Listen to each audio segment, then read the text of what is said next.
হরিণের সাথে আল্লাহ নবী কথা বলছেন, কিরে হরিণ ডাকছিস কেন? বলতেছে, ইয়া রাসূলুল্লাহ, আমারও ছোট ছোট দুইটা বাচ্চা আছে, তাদেরকে দুধ পান করায় চলে আসবো, একটু যদি শিকারি থেকে একটু সময় নিয়ে দিতেন। ইয়া রাসূলুল্লাহ, আপনার কথা তো কেউ ফালে না, আপনি তো বুঝবেন আমার কষ্টটা, আমার ভাষা তো সে বুঝতেছে না, আপনি তো আমার ভাষা বুঝেন, কারণ আল্লাহ তো বলেছেন কোরআনে পাকে, ওয়া আল্লামাকা মা লাম তাকুন তা'লাম ওয়া কানা ফাদলুল্লাহি আলাইকা আযীমা। আমি আল্লাহ যাকে ভালোবাসি, আমি আল্লাহ যা জানি সমস্ত কিছু জানিয়ে দেই। এখন নবীকে তো সমস্ত কিছু জানিয়ে দিয়েছেন, কারণ নবীকে তো আল্লাহ ভালোবাসেন। নবীজি কথা যখন বলতেছেন, শিকারীর কাছে বললেন, এ শিকারী, একটু কি হরিণকে সময় দিবা? সে দুধ পান করিয়ে চলে আসবে, তার ছোট ছোট দুইটা বাচ্চা আছে। এখন শিকারী বলতেছে, কি বলেন, হরিণ এই কথা আপনার কাছে বলছে? বলে হ্যাঁ। বলে হরিণ বলল কোন সময়? সুবহানাল্লাহ কয় না? সুবহানাল্লাহ। বলে হরিণ বলল কোন সময়? শুনলামই তো না।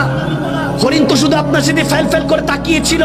আমার নবী বলে, তোর কলব এখন মুর্দা, এজন্য তুই কিছু শুনবি না। যদি ইমানের নূর দিয়ে জিন্দা হতো, তাহলে হরিণের কথাও তুই শুনতে পাইতি। তুই হরিণের কথা, এমনকি জাররা জাররা যে আল্লাহর জিকিরে আছে, সেটাও শুনতে পাইতি।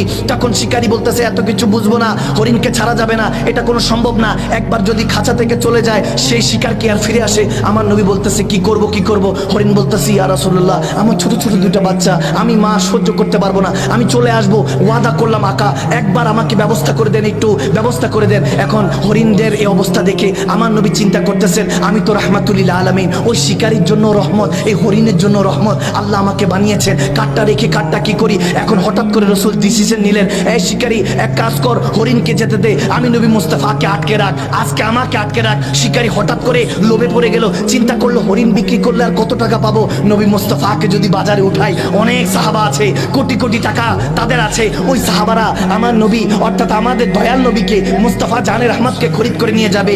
সেই মনে মনে খারাপ চিন্তা করতে লাগলো যে আজকে তো বাজার গরম হবে, হরিণ বিক্রি করলে কত আর পাবো? মানুষ বিক্রি করলে তখন দাস প্রথা কেনা বেচার সিস্টেম ছিল, চিন্তা করলো আমার নবীকে বিক্রি করবে। যখন এই খেয়াল করলো, বলে ঠিক আছে, রাজি হয়ে গেল, হরিণকে ছেড়ে দিল।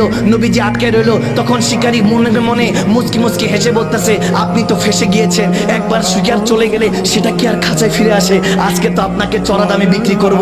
মনে মনে যখন খুশি, বলতেছে অনেকক্ষণ হয়ে গেল, হরিণ তো আসতেছে না, ঘরটা দুয়েক হয়ে গিয়েছে, আর আসবে না, আপনার কিসমত খারাপ। নবীজি মুচকি হাসি দিয়ে পথের দিকে যখন তাকালেন, দেখে হরিণটা দৌড়ায় দৌড়ায় আসতেছে, হরিণটা দৌড়ায় দৌড়ায় আসতেছে। যখন হরিণ দৌড়ায় দৌড়ায় আসতেছে, তখন শিকারী অবাক হয়ে তাকিয়ে আছে। হরিণটা কাছাকাছি এসে, আমার নবীর কাছাকাছি এসে দুইটা পা সামনের দিকে দিয়ে তখন বলতেছে, লাব্বাইক ইয়া রাসূলুল্লাহ, ইয়া রাসূলুল্লাহ, আপনার সাথে ওয়াদা করেছিলাম, বেওয়াফা করি নাই, ওয়াদা খেলাফ করি নাই, চলে এসেছি। আমার নবী বলতেছে, এ হরিণ, তুই চলে এসেছিস, বাচ্চাদেরকে দুধ পান করিয়েছিস? বলে হ্যাঁ ইয়া রাসূলুল্লাহ, করেছি। তখন শিকারী বলতেছে, শিকারীর দিকে তাকিয়ে আমার নবী বলতেছে,